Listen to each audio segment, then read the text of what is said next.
his joy in his life. And he has all of his friends. His friends don't know what a king don't know the king, don't know what it's like to be receiving this good news. But he can't celebrate on his own, so he goes to the krechma, to the bar, and all of his friends, he says, the drinks are on me tonight. And everybody is celebrating. They're celebrating because they're drunk. And he's celebrating because his father is coming again. So the Baal Shem Tov says when we celebrate on like a Shabbos, we're celebrating, the body is celebrating because it has cholent. It has a little whiskey. It has whatever it is, it feels good. But the soul is celebrating because on Shabbos we get the letter from above that says, I'm coming to take you back. So the Baal Shem Tov is like showing us the beginning of that, the other, the body that we see as the other, needs to be part of the celebration. In this story, there's still another, the people that surround the prince and his exiled state, community, are people who don't have a true understanding of the king. But the fact is that they're the friends of the prince, and they're happy with the prince. So this is the shift that the Baal Shem Tov will take even further than this, of the sanctity of the body, of the celebration of the body, not the denial, the opposite of denying the flesh, but transforming it by the realization that when you give it pleasure for something that the soul ultimately knows is related to a spiritual purpose, it will take part in that pleasure alongside with the soul. So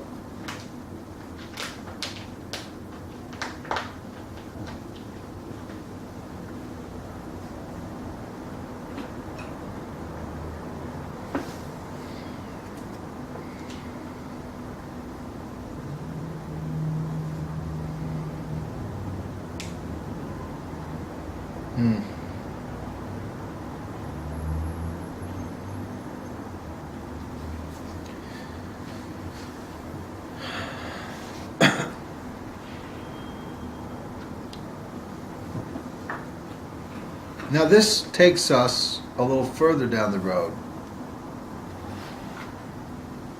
I'll tell you another story. The same idea.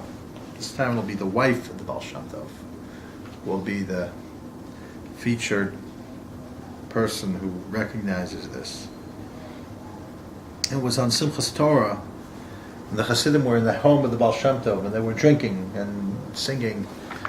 And the Baal Shem Tov's wife said, there's not going to be enough wine left for Kiddush and Havdalah, required things you need wine for. We've been there before. Yeah. And the Baal Shem Tov kind of half-jokingly says, okay, so tell them that there's no more wine. Tell them. Go down and tell them sorry, the party's over. No more alcohol. So she goes down to tell them. And when she goes down, the Chassidim are dancing, and she sees that above them dancing, she sees like the angels are a circle of like angels and like fire and she realizes that their dancing is heavenly. So she goes and she brings them all the wine. It's, keeps the party going. The point Edkis brings down this story is to show that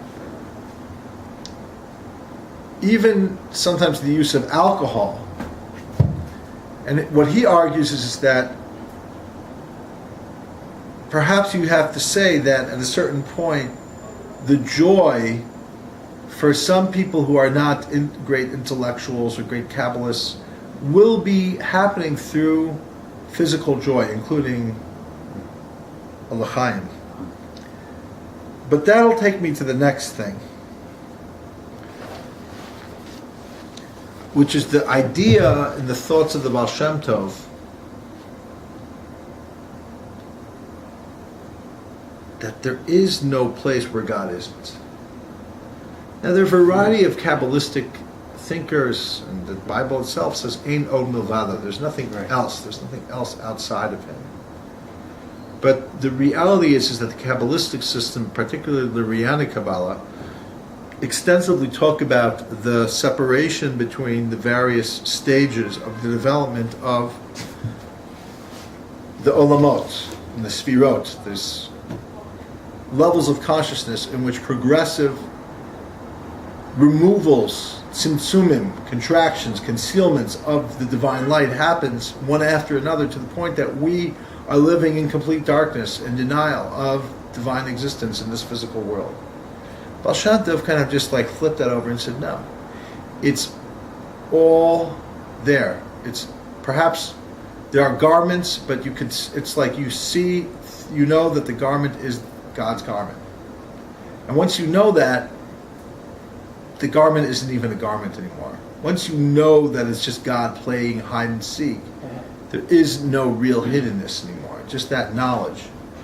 So all of a sudden, this might be the underlying kind of key concept here, is this concept of the divinity in everything and everyone and everywhere. God is there. That becomes really the source. If that is the case, then God can be in the evil thought. God could be in the pleasures of the flesh. The problem is, if you took that, like I told that to somebody when, they're like, well, then I can eat shrimp. That's exactly the point of what the Vilna Gaon heard. The Vilna Gaon heard that I can eat shrimp. Take that idea all the way to its conclusion, is there is nothing separate from God. So there is no such thing as something that's not allowed, that's not kosher. Then why can't the man live with his sister? If it's all chesed, if it's all God's love. Well, the Baal Shem Tov would argue that what's allowed is allowed, and what isn't allowed isn't allowed. That we're still within the framework of Torah and mitzvos, that we say what you can derive pleasure from. That will be worked out more strongly with teachings of the Maggid and such teachers as the Alter Rebbe of Chabad. So explain why you still have law. But there was a antinomian, which means a idea, a concept here that seemed to be devaluing the law. Even if it wasn't in reality, it seemed dangerously close to saying, you don't need to keep the law. Now, where did that come out in reality? In the prayer service. Probably Shabbat's feet, too. Now, that's because you came late. If you would have been here early, you would have known that is one of the key ways of understanding what the Vilna Gaon was against, was he was afraid that this is just some extension. Because Shabtai Tzvi, one of the things that they did, one of their issues that they had, is that they had things that were essentially turning to antinomian tendencies that the Vilna Gaon feared that the Baal Shem Tov and his followers were aligned with.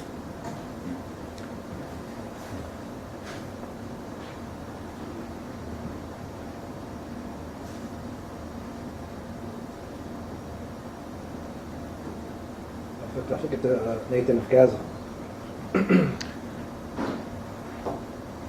And at that time, you had Jacob Frank, who was influenced by Shabtai Tzvi, kind of considered a later incarnation, who was wild with orgies, saying that you can discover God in the sparks that have fallen into the klipot. So, again, the fear was that the Baal Shem Tov was some variation, maybe a less crazed version of a Jacob Frank or a Shabtai Tzvi. That was the fear. That was that was definitely one part of the fear. It was a mistake to think that.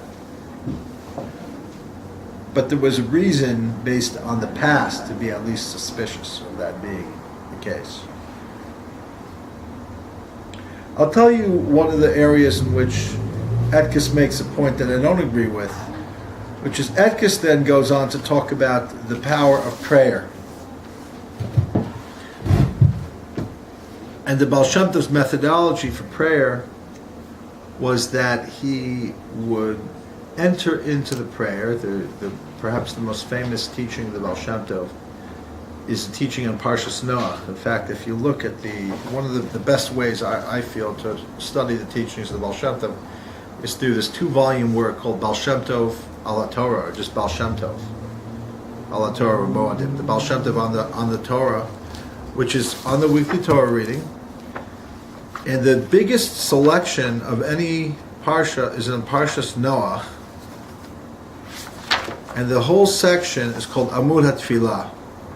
Amud HaTfilah is the section on prayer. The particular selection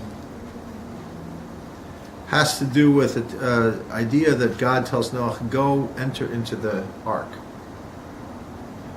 and make the ark a second, third, for a bottom, second, and third floor. Make a light or a special stone on top of the teva, right? These ideas are reinterpreted by the Baal Shem Tov. The teva in Hebrew actually means also word. Teva means ark and means word. So enter into the ark is reread by the Baal Shem Tov, who does a lot of this kind of rereading, as enter into the word of prayer, as if it were something you can actually go into. And you're going to enter into it in the early stages. The first story, bottom floor, he says that there are 3 stages of kind of losing yourself to a spiritual reality that you can enter during the course of entering into the Word, during the course of prayer. So the first is olamot, malachim and olamot, like souls, like the spiritual worlds. And then nishamot, soul, the world of the souls. And then elokut, and then divinity. Now the truth is it's a play on a Lurianic teaching. This is like one of the examples when you read it, like, who's the Baal Shem Tov? He's just quoting, he's just taking other people's ideas. But actually, and Etkes points this out, it's kind of not the Lurianic construct of tefillah. Lurianic way of davening is the way of kavanot, some type of theurgy in which each word has a cheshbon, has a numeric value, we'll call gematria, of coming up with some particular aspect, sphira, divine name that has a particular influence that relates to the other words. So you're combining words and letters to create this kind of, I don't want to call it manipulation, but this divine flow based on these intentions that you are fixing the worlds through these combinations. But to the Baal Shem Tov, it was rather than a kind of a very mindful, meditated, concentrated focus on what it is that you were doing. You were just entering into the prayer with ultimately the goal, even though the goal had to happen as a gift from above, so to speak, you may not be able to induce it, is that you would eventually lose, and the Baal Shem Tov does describe this, where you start losing more and more of your sensory perception of what's going on, to the point where you stop even hearing what you're saying. You're no longer in the realm of words. The words have become the purity of the soul. Until you eventually stop even existing. And that's when you get to the place of what we call elokut, divinity. You don't even exist there. You've merged. So the Baal Shem Tov has all of these teachings which are like, boom, like you are no longer just like climbing this ladder, which he does have a little bit of. You're just merging. You have lost your identity. You have merged into God at that point. That's all for tonight.